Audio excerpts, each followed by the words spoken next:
Well, howdy there, Internet people. It's Bo again. So, today we're going to talk about Biden's foreign policy, what we can tell so far, because he filled another position. And it's one that people who are interested in foreign policy were waiting to see filled, because it can tell a lot about what the administration plans on doing. Normally. This time, not so much. He chose the lead over at USAID. USAID is the United States Agency for International Development. Not an agency that gets a lot of headlines.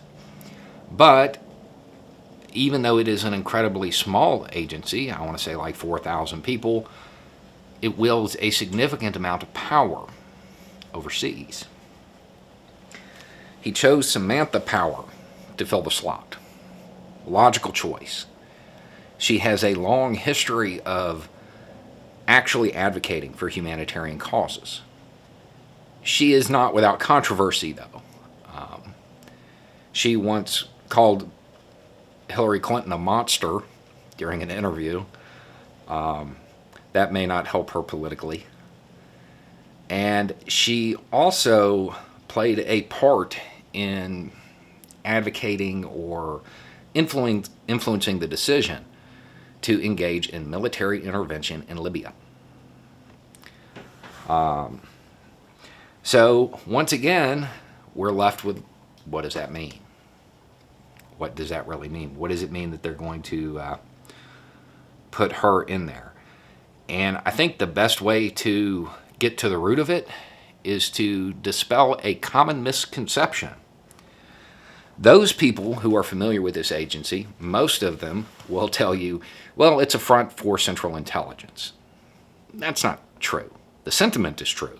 I mean, the sentiment is definitely accurate, but that's a bad analogy. It's not like you walk into a store that says USAID on it, and in the back room there's a bunch of spooky guys playing Risk and smoking cigars and drinking brandy. It's not how it works. It's more like there's a strip mall. And there are two stores. One is the intelligence community, and right next door is USAID. And they sell the exact same stuff. They just market it differently. They definitely share a goal. But casting it as a front isn't really fair. They go about it in different ways. Do they work in conjunction? Yeah, absolutely. All of American foreign policy can accurately be portrayed as a strip mall. You have State Department, the legitimate State Department. You have agencies like USAID. You have the intelligence community. You have the military. And then there's this store off to the side, which is a big box store. Has a whole lot of power, but it's more unofficial. It's not really part of that strip mall. Our corporations.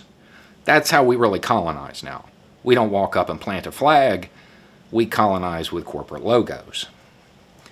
These other four options, it appears as though the Biden administration is making sure that all of those stores are fully staffed, which is a good thing theoretically.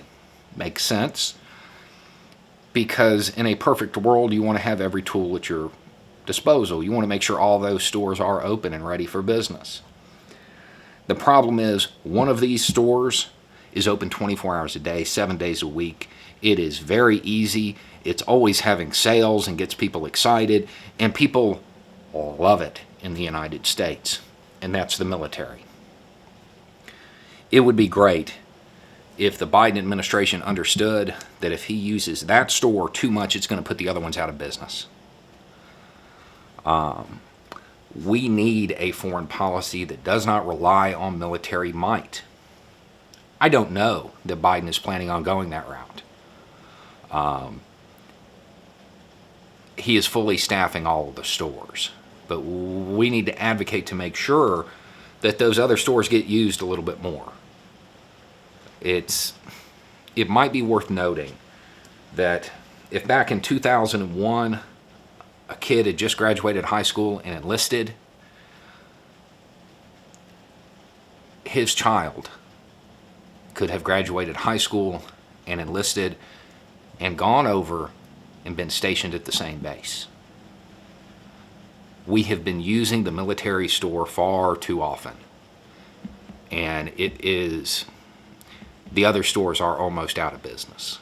We need to get back to patronizing them a little bit more, using them a little bit more often so they stay in business and so they maintain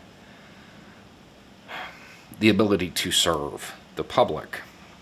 I would also point out that the product that all of these stores are selling is American dominance. That's something that we need to keep in mind. If you are new to following foreign policy, understand that even in its best version, it is still about maintaining American dominance. Don't assign any other motive to it. Yes, sometimes good things happen along the way. Sometimes bad things happen along the way. But they are all in pursuit of maintaining American dominance. That in and of itself isn't really the best foreign policy. But that is what our foreign policy has been pretty much since the beginning. We just weren't that good at it at first.